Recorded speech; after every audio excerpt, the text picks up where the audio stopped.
Nous allons parler de Giuseppe None, jeune artiste italien dans la vingtaine pendant la deuxième moitié des années 60.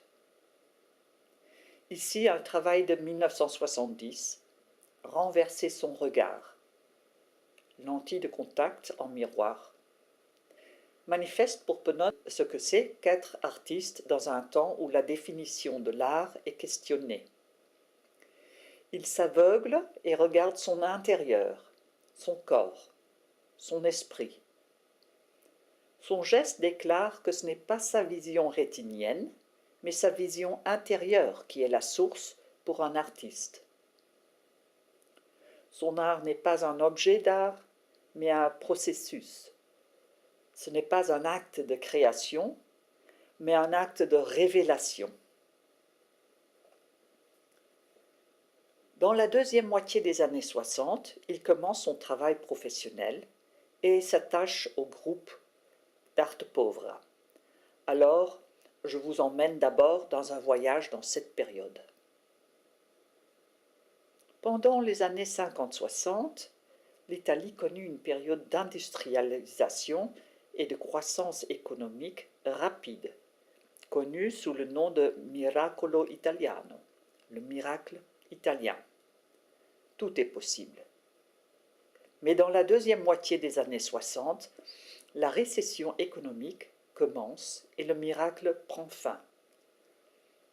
L'ambiance positive bascule en incertitude et scepticisme. Pendant l'hiver de 67, les étudiants se mobilisent. Universités et académies sont occupées en Italie en 68. L'année suivante, un climax est atteint avec les grèves massives des ouvriers industriels dans le soi-disant automne chaud. En Europe, les conséquences désavantageuses de l'industrialisation deviennent de plus en plus claires pour les gens. La pollution, aussi grave pour la nature que pour le consommateur, la diminution de la qualité des produits, l'appât du gain pour juste quelques individus avec comme conséquence l'injustice sociale et des guerres avec l'exploitation des trésors naturels de certains pays. En revanche, des jeunes vont poursuivre des travaux artisanaux purs, se rendre compte de leur empreinte sur la nature. Le mouvement hippie naît avec Peace and Love, les provos, Fuck War, Flower Power, droits égaux pour personnes de couleur. Le féminisme entreprend une bataille de rattrapage. Les femmes exigent la tutelle sur leur corps. Il y a la liberté d'amour, d'avortement, pilule. On ouvre des cafés pour femmes, des distributeurs de préservatifs apparaissent dans les toilettes des lycées. Beaucoup de tabous sont percés. Le naturisme se répand à grande vitesse. Les gens vivent en communauté en accord avec la nature. On fume du hash, mange du space cake et on cultive du marijuana dans son jardin. Un homme met pied sur la lune. Les jeunes hommes vont tricoter. On va tous suivre des thérapies. On lit le livre rouge de Mao. Des groupes de Hare Krishna forment des guirlandes oranges en suivant une clochette dans les centres-villes. Les Russes arrivent, les parents disent. Alors une menace nucléaire commence. Les hippies crient « Ban the bomb !» tandis que la voisine, dans sa fourrure, perchée sur des talons, traîne un jerrycan d'essence, les genoux écartés, vers son garage. Faire des réserves est immoral, mais on doit se préparer. Bientôt, tout sera rationné, parce que les Chinois vont venir. Les parents expliquent à leurs enfants « Ils vont venir, nous perdrons toutes les valeurs pour lesquelles on s'est battu. On doit bâtir un rideau de fer, une bombe, ou bien plusieurs. On construit un abri souterrain. » La jeunesse européenne développe une aversion contre l'Amérique et ce qu'elle représente. La guerre au Vietnam, le matérialisme économique, la glorification de la technologie, l'impérialisme. En ce qui concerne l'art aux USA versus l'Europe et l'Italie. En Amérique naît le minimalisme. L'art conceptuel, où dans les années 20, Marcel Duchamp trouvait la question du concept plus important que l'esthétique ou la technique du matériau. À partir de 50-60, Eva Hesse avec Oh Mama Bumba, 65.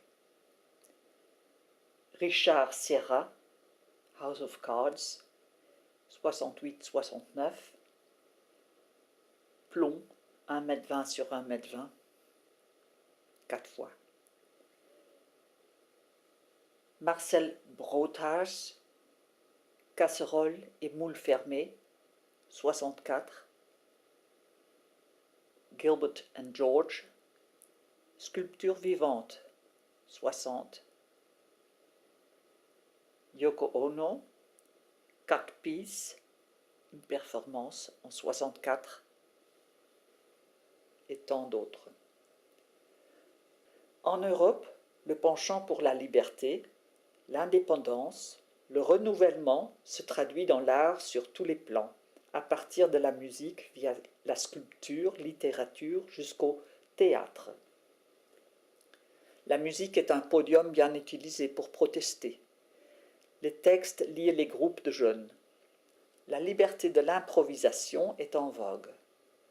Une recherche sans fin vers des possibilités, des techniques et matériaux nouveaux à l'emploi dans toute la palette artistique, jusqu'à la performance et le happening. C'est un événement performatique. Ici, Marijke Koger, une dessinatrice de mode qui joint les provos à Amsterdam pour faire des happenings. Ici, elle s'est fait peindre dans toutes les couleurs par Simon Postuma, qui s'appelle Pot Artist. Le mouvement artistique en Hollande introduisait l'état stoned pour explorer les limites de l'art. Les musées commencent à s'adapter à cette nouvelle expression de l'art. Ils vont jusqu'à être l'atelier de l'artiste où celui-ci présente ses travaux par son travail.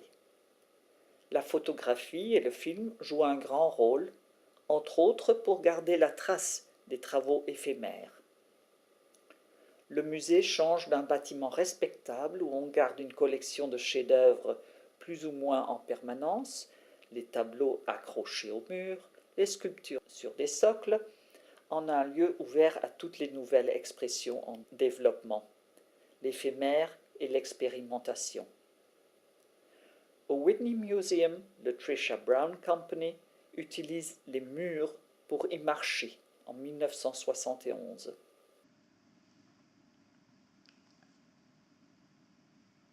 Mais comment se développe l'arte povera? Qu'est-ce que c'est? L'univers artistique italien avait du mal à se profiler dans ce temps de l'essor rapide de l'art minimaliste américain. Les Italiens étaient extrêmement ouverts et expérimentaux dans leurs recherches, prêts à adapter des idées de n'importe où. 49. Pierced Canvas, canvas crevé. Pendant l'après-guerre à Milan, les travaux de l'artiste Lucio Fontana ont provoqué un déplacement de l'idée d'un objet d'art autonome vers l'exploration de l'art en tant qu'un environnement total. Concerto Spaziale, 1949. Pendant les années 40-50, Alberto Burri explore des matériaux et leur transformation par des processus chimiques comme dans MUF, moule. 1952, huile, polymère synthétique, zéolite, peinture métal sur canvas.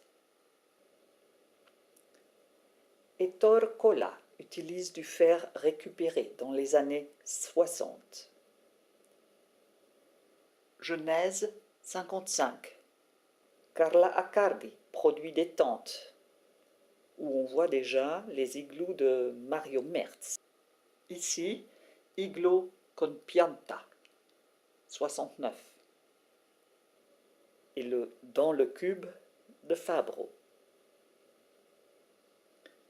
Importants aussi sont l'influence de Nouveau Dada, du groupe Zéro, le Nouveau Réalisme et l'Azimuth Group, où, à Milan, Manzoni explore la nature humaine et les éléments qui déterminent une œuvre d'art, les limites du corps, la nature, l'art et le monde lui-même. 61. Merda d'artista. Merde d'artiste. Un questionnement sur les bienfaits sociaux du progrès et sur les certitudes existantes depuis le siècle des Lumières emmène un besoin de positionnement culturel plus relatif. Giammano Celant, critique et galériste italien de Gênes, décide de regrouper des jeunes artistes italiens avec des aspirations égaux. Le concept d'origine de l'arte povera referait seulement aux pratiques artistiques et leur relation à la vie de tous les jours. Le nom pauvre naît en minimalisant jusqu'au strict nécessaire les données en archétypes. Les acteurs de arte povera refusent de se laisser enfermer dans une définition et rejettent la qualification de mouvement pour lui préférer celle d'attitude. Être un artiste arte povera, c'est adopter un comportement qui consiste à défier l'industrie culturelle et plus largement la société de consommation, selon une stratégie pensée sur le modèle de la guérilla. C'est une période de déculture. Les accords iconographiques succombent et le langage accepté s'émiette. Entre le premier expo en groupe en septembre 67 à Gênes et le dernier en juin 71 à Munich, l'arte povera est chaque fois de nouveau définie, aussi bien en ce qui concerne les assertions critiques que les travaux produits, tandis que les limites qui définissaient si un artiste tombait sous arte povera ou non bougeaient dramatiquement. Le groupe accepte aussi des artistes étrangers. Ce qui les unit en tout cas sont l'économie des gestes et matériaux, l'engagement du public dans le questionnement approfondi, l'importance du subtil et de l'approche ludique, le travail assidu combiné avec un appétit pour l'accident et l'improvisation. Ils ne partagent pas la vue du pop art sur la culture en masse anonyme et d'images venues de films, magazines et publicités, ni le manque d'histoire émotionnelle du minimalisme. Né jusqu'à l'azione povere, où l'art est tellement réduit qu'il n'y a plus d'objet, seule une action qui ne laisse aucune trace qui puisse servir ou qui serait négociable. Richard Long qui donne des poignées aux passants. En 68, Paolo Icaro répare un coin endommagé d'un bâtiment. L'arte povera est à la recherche de rapports entre nature et culture en employant des matériaux humbles comme le bois, la pierre, le sable et la terre dans des installations.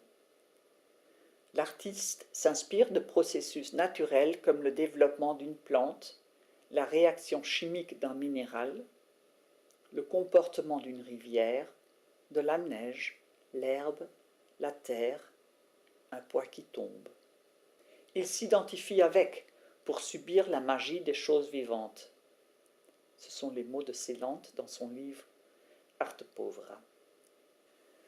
John Dewey, philosophe américain, raconte entre autres, l'artiste se découvre, son corps, sa mémoire, ses mouvements, tout ce qui vit en direct, et réexpérience alors la signification de la vie et de la nature.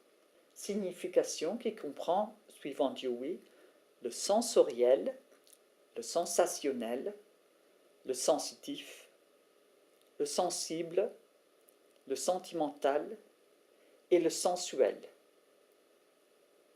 Jean-Christophe Amann, du Musée de l'Art à Lucerne, formule l'arte povera comme suit. processus de pensée visualisé. Avec Arte Povera, on parle d'une forme d'art qui, en contraste avec le monde technologique où il se trouve, essaye d'atteindre une déclaration poétique avec les moyens les plus simples. Ici un travail de Ponone, être une rivière, un des plus forts à mon avis, où il a trouvé une pierre dans une rivière et remonte le cours d'eau pour retrouver la roche d'où elle est issue. Il en coupe un morceau et en fait une réplique exacte. Ce processus est être une rivière. Comme galériste, Celan se tient en arrière en ce qui concerne le montage des expositions et en ce qui concerne la formulation des travaux. Le critique, dans son rôle de connaisseur, est rejeté en faveur du commentateur et écrivain de chroniques. Celan regroupe certains artistes qui travaillent ensuite ensemble pour réaliser une exposition et il organise toute la publicité. Les musées et les galeries devaient s'adapter aux nouvelles formes d'art. Des halles d'usine étaient aménagées, le White Cube naît. Et puis certaines œuvres sortent des bâtiments pour s'installer en pleine rue, ou se libèrent des musées pour aller en campagne. Le vrai Arte Povera s'est manifesté entre 67 et 71 et peut être décrit comme un moment exceptionnel où un groupe d'artistes coopère dans une situation de dialogue intense, d'expérimentation extraordinaire et de grande ouverture. C'était cette dimension collective qui libérait finalement le talent individuel et les idées de l'artiste, créant un des mouvements les plus radicaux et influents du XXe siècle. Je vous présente quelques artistes qui faisaient part du groupe. Luciano Fabro, en 66, in cubo, dans le cube. Un cube en bois et bâche, avec une face ouverte par terre, invite le spectateur à le soulever et y entrer, où il se mesure corporellement avec la géométrie de l'objet. Les sons présents aux alentours activent tous les sens. Pour Fabro, ceci a aussi l'implication philosophique concernant avoir sa place dans le monde. Ouvrir une crevasse par laquelle chacun prêt à faire ce pas peut passer. L'art est ici le développement de tous ses sens et pas juste l'observation passive. Pino Pascali, 68, Bristleworms, asticots broussailleux. Semi-représentation qui donne des associations avec des fantaisies d'enfance, des films Tarzan, des utopies ruraux perdus. Il a dit « Je ne pense pas que l'on fait de l'art dans une galerie, on fait la galerie, on crée l'espace. » Comme l'a fait d'ailleurs Yanis Kounelis, 69, sans titre, 12 chevaux. Il commet ici un acte nécessaire de sacrilège vis-à-vis de l'idée bourgeoise de l'art. La présence physique des chevaux signifie une invasion d'odeurs basales et de sons dans la galerie, tandis que le manque d'une intervention artistique semble signaler l'éteinte de l'art comme création. Mais sans titre, 12 chevaux, peut être vu aussi comme une reprise de l'iconographie classique de statues équestres et comme tableau vivant. Les artistes de l'Arte Povera quittent consciemment le refus du passé par les avant-gardes et préfèrent un rapprochement plus ouvert et sélectif. Mario Merz, 69. Que faire? L'artiste emploie un mix de terre et d'huile pour écrire cette phrase sur un mur vert, près d'un robinet ouvert duquel l'eau coulait constamment. symbolisant régénération et vitalité. La question vient d'un pamphlet connu écrit par Lénine sur le rôle actif de l'intellectuel en société. Comme dans d'autres travaux en cette période, Merz se réfère aux événements et le graffiti des révolutions de mai 68. Gilberto Zorio, 69, audio, N. Un morceau de plomb de 75 cm sur 10 et 17. Une corde. Le langage doit être un avec l'idée. Il ne faut jamais ajouter, si possible, enlever. Il faut la force de la haine pour tamponner cette corde dans le plomb. Le résultat est si lourd qu'il faut le transporter à plusieurs. Giovanni Anselmo, 68.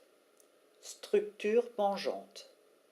Granit, fil de cuivre, salade. Moi, le monde, objet, la vie, nous sommes tous des situations d'énergie. C'est l'affaire de ne pas fixer les situations, mais de les laisser ouverts et en vie, comme le processus de la vie, parce que travailler avec l'énergie demande une liberté totale dans son choix et utilisation de matériaux. Les mots style, forme, antiforme deviennent sans signification dans ce contexte. L'objet n'est là que pour rendre l'idée visible. Michelangelo Pistoletto, 68. Affiche créée pour son exposition personnelle à la Galerie Latico, à Rome. Montre Pistoletto coiffé d'un chapeau en paille fleurie qui fait penser à James Ensor, 1899, connu pour ses masques et mascarades, qui, à son tour, fait un renvoi à un autoportrait de Rubens. L'artiste donne quelques instructions au public et le rejoint pour faire de même. Il y a dans la galerie des costumes du studio de Cinecittà et on est invité à les endosser et bouger librement sous une lumière de stage de 1000 watts entre des accessoires de film. Les visiteurs étaient invités à explorer les limites divisant soi-même de son entourage, la chorégraphie de son soi. Alighiero Boetti, 67, Manifesto. Pour lui, le langage est essentiel dans le développement de son travail.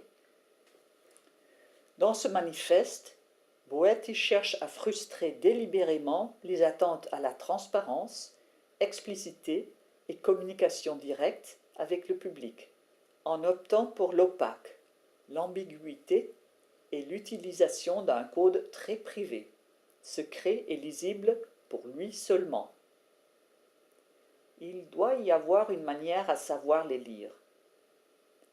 Un notaire serait chargé de donner la solution à celui qui payerait une somme d'argent. Il est inconnu si cette histoire est vraie. Jusqu'à aujourd'hui, personne ne connaît le code. On ne peut que spéculer sur les propriétés données à chaque artiste par Boetti.